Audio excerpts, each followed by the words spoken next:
Modern. Modern. Modern. Modern. We're prepping for a voyage. Modern. The force of an old-fashioned equals whiskey mass times bitters acceleration. Why don't you make that a double? Modern bar cart. What's shaking, cocktail fans? Welcome back to another episode. Yes, another glorious episode of the Modern Bar Cart podcast. I'm your host, Eric Kozlik.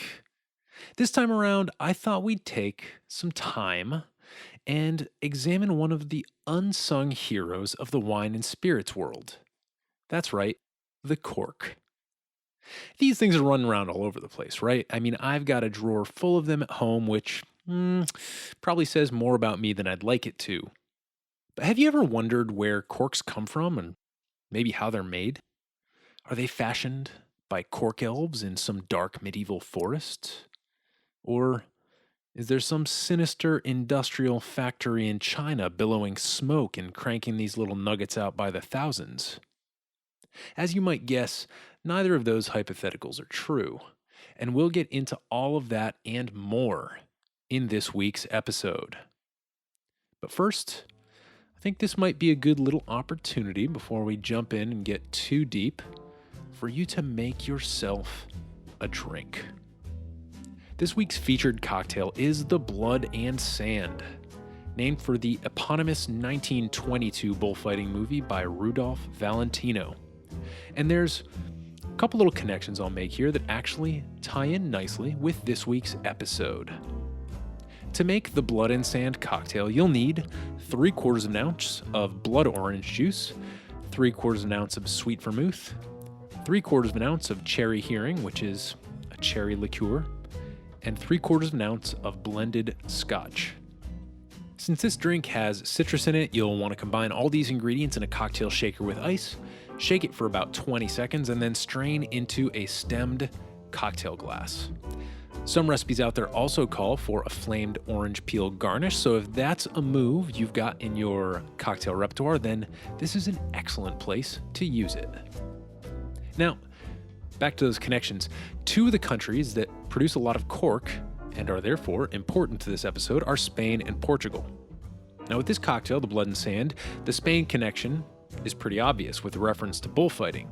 But I also wanted to throw in a little shout out to Portugal because cork production accounts for a sizable chunk of that nation's economy, along with wine and port production, of course. When I visited Lisbon for the first time about a year and a half ago, and you'll be hearing more about this trip later, I ran into a strange little liqueur called ginja, which is made from sour cherries. So my wife and I brought a couple little bottles of this home, and we didn't really like it straight. We couldn't figure out what to do with it in cocktails. Everything we tried was kind of blah. And then the Blood and Sand came along, and it was just perfect. So if you ever end up with a bottle of ginja and don't know how to use it in your cocktails, consider swapping it out for cherry heering in the classic cocktails that employ that liqueur. It definitely does the trick. So now that we've got you all situated with a classic cocktail that harkens back to two very important cork-producing countries, let's dig a bit deeper into our favorite bottle closures. First, we'll look at the history of cork and how it's produced. Then, we're going to consider the four main types of bottle closures that you will most commonly encounter in the wine and spirits world today. I'll also give you a few tips on how to identify and avoid a common flaw called cork taint in your wine and spirits. And we're going to round out this episode with some tips for opening corks, or more importantly, rescuing broken corks like a boss. This episode, we're going to be flitting in between the wine and spirits worlds. So I think it's important to remember that every good bar cart should have at least a couple bottles of wine on it for food pairing and entertaining purposes. Cork is made from the outer bark of the cork oak, Quercus suber, which is native to Portugal and many regions of the Western Mediterranean basin, including, interestingly enough, North Africa. One thing that surprised me is that Quercus suber is an evergreen oak, which kind of blows our minds here in the United States because oak trees in our world are one of those quintessential deciduous trees that shed their leaves in autumn. I mean, I know that growing up, I spent plenty of time raking oak leaves in my yard, so the thought of an evergreen oak tree that never loses them kind of blows my mind. Archaeological accounts of cork usage date back to at least the time of the ancient Greeks, with unquestionable widespread use during the Roman Empire right up through the present day. Cork was used expectedly to seal containers of various sizes. It was also used to make buoys and flotation devices, and it was even cut and shaped into footwear because of its natural shock absorbing characteristics. Right? If you look at pretty much any piece of bark with a magnifying glass, it's filled with little pores. And at a microscopic level, it's got almost a honeycomb, like a dense honeycomb appearance with all these little cavities that can be compressed to reduce shock. And as luck would have it, the bark of the cork oak just happens to be a perfect combination of sponginess and sturdiness, which is why it was used traditionally in such a wide range of applications. It also does a really good job fitting the form of its container, which has been a huge bonus for cork makers and bottle makers, especially as manufacturing procedures for both have become more and more standardized and precise. We'll get to that a bit later. Another cool thing about cork is that it's a renewable resource. A mature, healthy cork tree can have its outer bark harvested, depending on who you talk to, every 7 to 9 years. So when you're driving through cork country, it's not uncommon to see trees that look like they've had their entire trunk denuded. Because they have. Don't be concerned though, the trees recover quite well, and the people who harvest the cork, they keep a close eye on the health of their tree herd because healthy trees are good for literally everyone. Cork makers, wine and spirits drinkers, the earth, yeah, like literally everyone. We've got a video over on the show notes page for this episode at modernbarcart.com/podcast that shows cork being harvested from a tree using traditional hand tools. It's literally fascinating to watch one guy with just a hatchet systematically strip an entire tree trunk. But if you don't have time to watch the whole 5-minute video, at least skip ahead and watch him pull the sections of bark away from the trunk. It really makes you appreciate kind of human ingenuity and how even a basic set of tools can be used really effectively.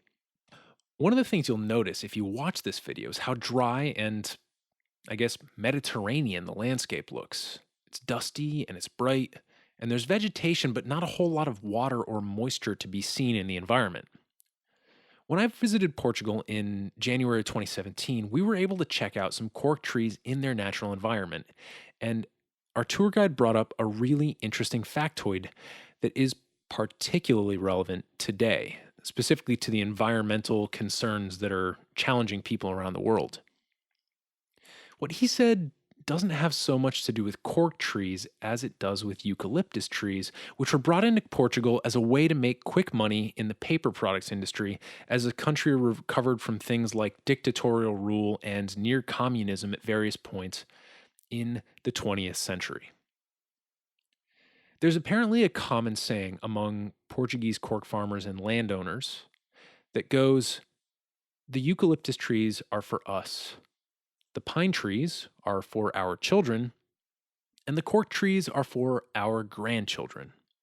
This refers to the amount of time each species of tree takes to mature to a point where it may be harvested for a profit. Eucalyptus trees can be harvested almost each decade. They grow super fast. Pine trees take a little bit longer and are often a bit more lucrative because you can do things with them beyond paper pulp occasionally.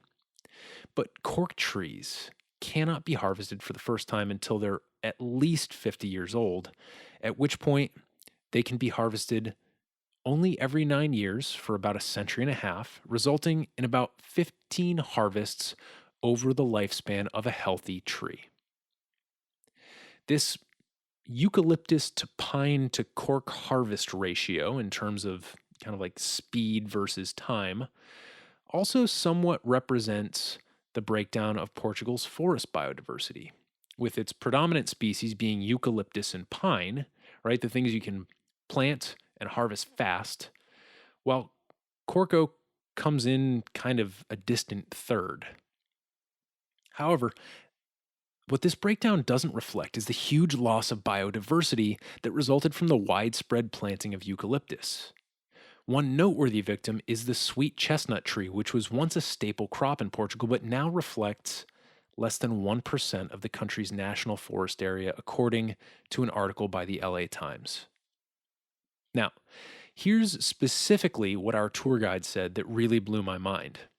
According to him, eucalyptus trees have this really fascinating network property that allows a grove of them to kind of team up and destroy a water table. Think about where eucalyptus trees are from. It's Australia, not exactly the wettest place on Earth. So it would kind of make sense that these trees are adapted to consume as much water as possible when it's available, kind of like the camel of trees.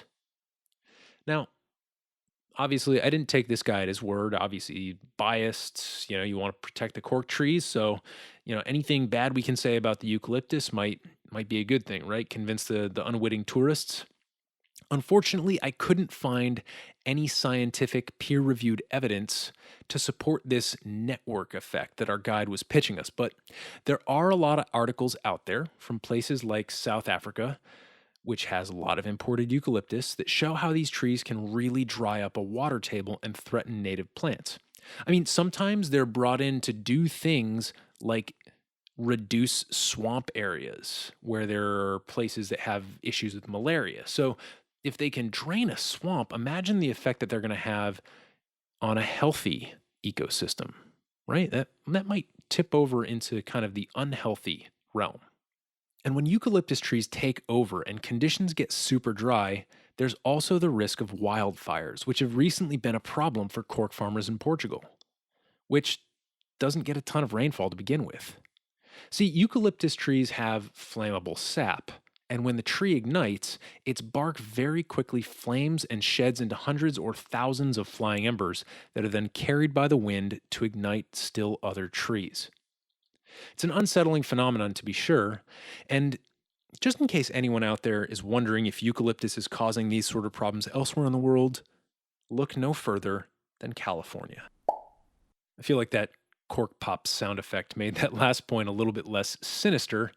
But moving on, now that we know a bit more about cork history and growing conditions, let's take a look at how this material pertains to us as we try to build the ultimate modern bar cart. As I was mentioning before, standardization and mechanization in both the bottle and cork industries really made a powerful impact on the wine and spirits world. In the pre-industrial days, you really couldn't make a consistently good vintage of wine because each bottle cork pairing would do a better or worse job of keeping bad stuff out and good stuff in. The result, generally, was that you couldn't reliably age wine for a very long time. But once things got standardized, winemakers had access suddenly to corks that led to a more predictable rate of oxidation. Now, what does that even begin to mean? Well, oxidation is what happens when air mixes with wine, and this is what accounts for some of the notes we know and love in mature, well-aged wines, right? Those tasting notes that get people excited.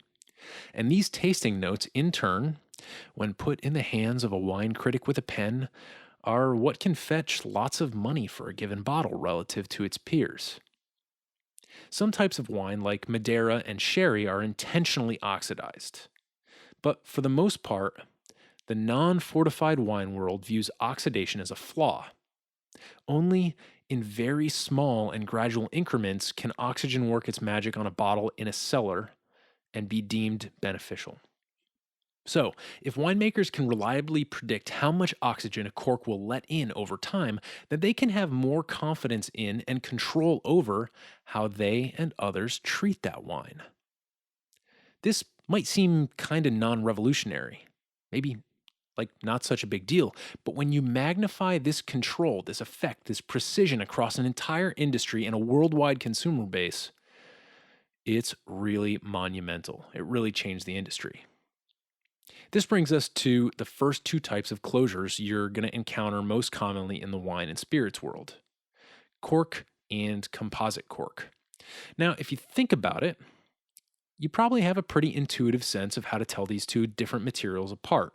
Real cork usually looks like it comes from one contiguous piece of cork bark, because it does, and composite material is a compressed, smushed together mass of little cork bits, like the little leftovers from the real cork. So every real cork is truly unique, dare I say, quirky, and most composite corks, they all kind of look the same. They've got the look of those cork boards that you'd tack things up on in school or at work. Scientific accounts vary as to how much oxygen a real cork lets into the bottle per year relative to a composite cork, but the number isn't all that important for us non-winemakers. What is important is that real cork is way better than composite cork when it comes to keeping out the bad stuff and letting in just enough oxygen. What this means is that if you encounter a composite cork in your wine, chances are it's meant to be drunk young. You shouldn't wait. Don't age it with your elegant left bank Bordeaux. Crush that bad boy with a steak. Looking at it a different way, composite corks are fairly popular in mass-produced bargain white wines and young, uncomplicated red wines. So if it comes in a Magnum bottle and costs less than $20, you're probably looking at a composite cork. And in these situations, at least to me, composite makes sense. Increasingly, we've been seeing more synthetic corks and screw tops entering the market, and these are the other two common closures we should discuss. Synthetic tops, those kind of plasticky feeling corks, and screw tops with membranes have one main advantage over real cork, and that advantage is that they prevent a common wine flaw called cork taint. Doesn't sound very pleasant, does it? Cork taint is another name for the presence of a compound called, wait for it, 2,4,6-trichloroanisole, also known as TCA. And if you've got this bummer of a chemical in your wine, chances are it'll smell somewhere between moldy cardboard and wet dog. Yum, yum, yum. Of course, the compound can be present in different concentrations, and some people are more sensitive to it than others, but the moral of the story is it's bad for the wine. TCA equals bad. This is why at nice restaurants, if you order a bottle of wine, they're usually going to present you with the cork and let you smell it before accepting the bottle.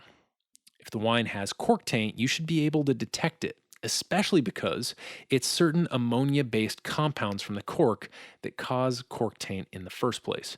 So, pro tip, if you're not used to going out to nice restaurants like yours truly, and you go to one and somebody hands you the cork, just, give it a sniff. Even if you're not trying to evaluate, just make them happy, give it a sniff. That's what they want you to do, and then just nod your head and say that's fine, and you'll have your wine, and the stress will be over. Returning to screw tops and synthetic corks, no actual cork means no possibility of cork taint, right? That's the benefit we were talking about. These types of closures have also been gaining ground in recent years by attempting to provide more and better options for winemakers who want to control the oxidation process as wine ages. They've been kind of working with technology to really be able to give winemakers a lot more control, just like they got with real cork. So in the long run, it's entirely possible that synthetic will eclipse the humble natural cork, but you know what? It hasn't happened yet. And this is largely due to the quality control measures put in place by cork producers during the harvesting and processing portions of cork manufacturing. The result is that, at least anecdotally, incidences of cork taint in bottles that use real natural cork have been on the decline for years. Pair that with the singularly pleasing sound of a real cork being removed from a bottle, and you know what? I think it's safe to say that real cork will always have a place in the wine and spirits world. But you know what? That last statement does remind me, what about spirits? We've been talking about wine here so far, pretty much. Well, there are three main points to make when it comes to cork and spirits. The first is that spirits can absolutely be affected by cork taint. There's nothing about increased alcohol that in some way eliminates or prevents TCA from occurring. But spirits often make this funky smelling compound more difficult to detect due to things like alcohol burn and more robust flavor profiles. So if you do detect cork taint in your whiskey, for example, it might be a good deed for you to inform your retailer, since such a noticeable flaw in a spirit is likely going to impact a number of bottles in that batch. And it's just good for everybody to know so that if they need to do a recall, they can do that recall. Another point of contention when it comes to corks and spirits and wines is whether or not you want the liquid to be in contact with the cork when storing the bottle. And this is one where the road diverges. For wines, you definitely want to store those on their side so that the liquid can stay in contact with the cork and create more of an effective seal. The oxygen is still going to find a way in as the bottle ages, but bacteria and other harmful stuff won't, as long as the cork stays wet. For spirits, the opposite is true.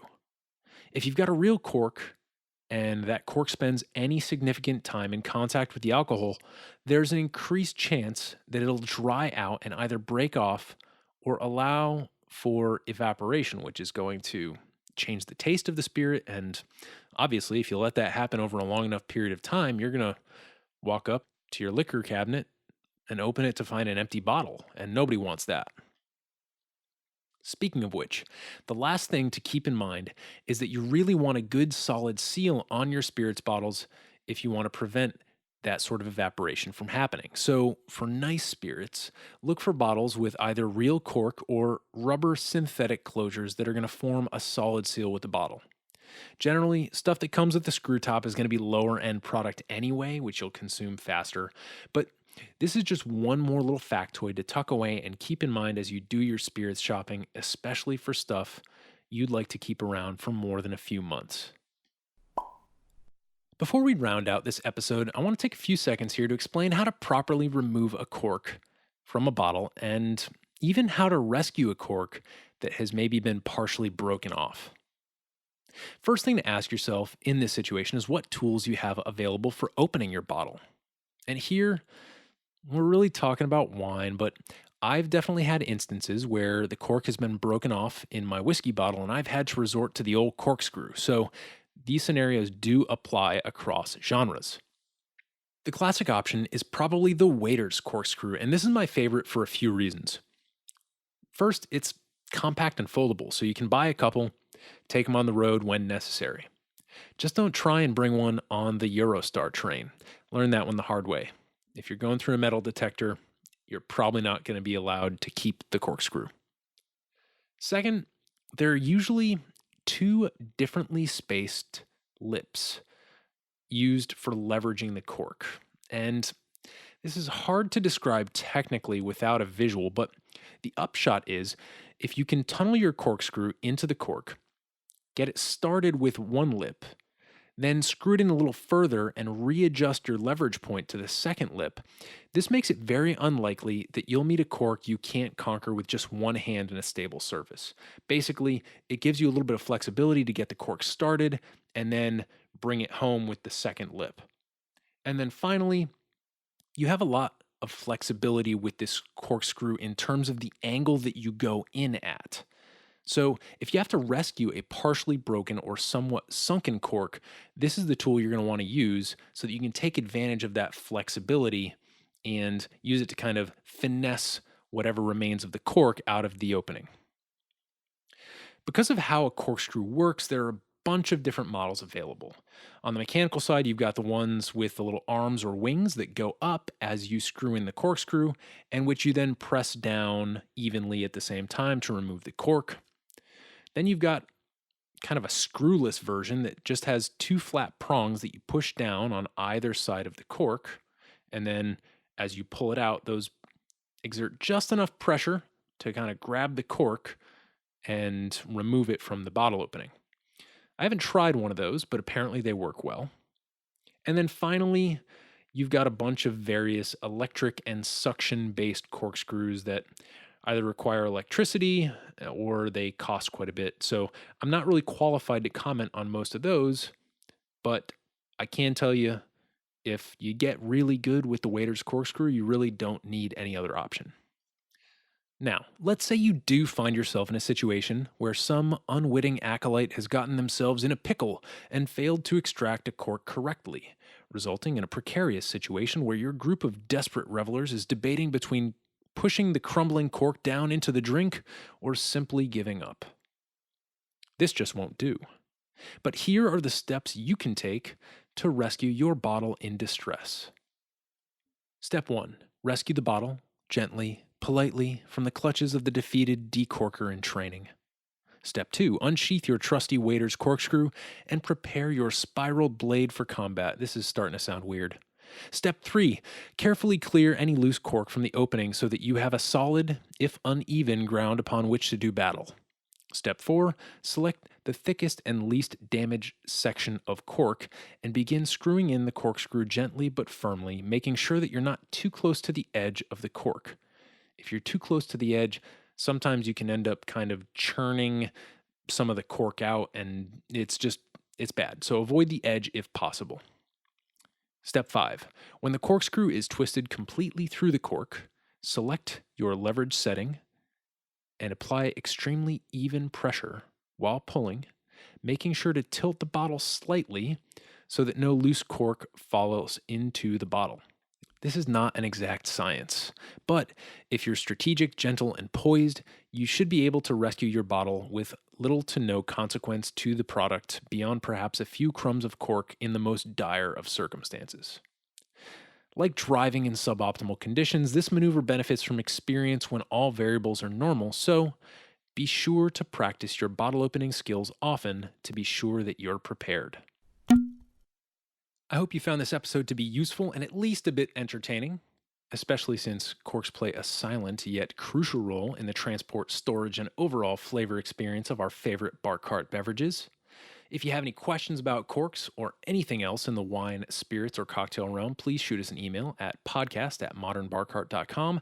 And if you've got any amazing corks or cork art you want to share, well, head on over to Facebook or Instagram and give us a little shout out so that we can check out what you've got. Until next time, I'm your host, Modern Bar Cart CEO Eric Kozlik. Cheers. Hey everybody, thanks for listening. If you enjoyed this episode, there's two big things you can do for us here at Modern Bar Cart. One would be to tell your friends and family if you think they'd enjoy listening to us talk about cocktails. And if they don't download podcasts, they can always stream our episodes on their desktop directly from the show notes page at modernbarcart.com. The other thing you can do to help would be to head on over to iTunes or wherever you download your podcasts and leave us a review. 5 stars are great, but we're more interested in your feedback. And the beauty is, the more reviews we have, the easier it will be for other folks out there to learn about our show. We're trying to start a cocktail revolution here, and by spreading the word, you're helping us fight the good fight. You can always reach us by emailing podcast@modernbarcart.com if you're looking for cocktail or bartending advice, or if you're a pro who would like to pull up a mic and be interviewed for all to hear. Also, definitely follow us on Instagram and Facebook @modernbarcart for cocktail porn, recipes, and entertaining tips. And keep an eye out for new product releases and special offers, which are happening all the time. We love our listeners, and we really enjoy giving you exclusive discounts and sneak peeks at our latest and greatest cocktail projects. This episode may be over, but for you, the mixological fun and adventures are just beginning, so remember, folks, drink responsibly and experiment boldly.